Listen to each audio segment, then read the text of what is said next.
পূর্ব বর্ধমান জেলার ভাতারে পরিবেশ সচেতনতামূলক অনুষ্ঠানের আয়োজন করে সেভ ট্রি সেভ ওয়ার্ল্ড নামে একটি সংস্থা।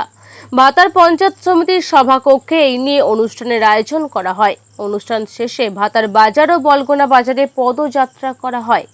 অনুষ্ঠানে এবং পদযাত্রায় অংশ নেন বাংলা সিরিয়ালের অভিনেতা সৌভিক চক্রবর্তী, ছিলেন পূর্ব বর্ধমান জেলার সহকারী বনধাধিকারী সোমনাথ চৌধুরী, বিশিষ্ট সাংবাদিক ধীমান রায়, বিশিষ্ট শিক্ষক স্বপনকান্তি চৌধুরী এবং পার্থ সরকার সহ বিশিষ্টজনেরা।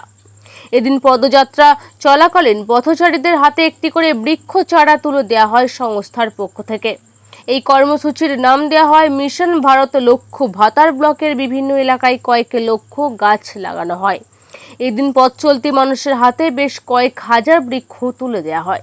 এই প্রোগ্রামটা নিয়ে আজকে এই পদযাত্রা নিয়ে দেখুন, সেভ ট্রি সেভ ওয়ার্ল্ড যে কাজটা করছে এই মুহূর্তে সাধারণ নাগরিক হিসাবে এবং সচেতন নাগরিক হিসাবে এই বৃক্ষরোপণের চেয়েও প্রয়োজনীয় কোনো কাজ এই সমাজের বুকে এই মুহূর্তে আছে বলে আমার মনে হয় না। আমার মনে হয় আপনারাও তাই মনে করবেন।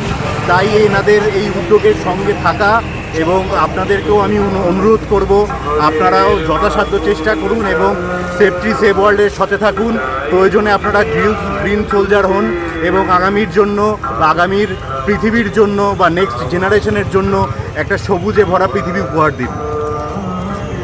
আজকে সবুজায়নের লক্ষ্যে বৃক্ষরোপণ মিশন ভাতা।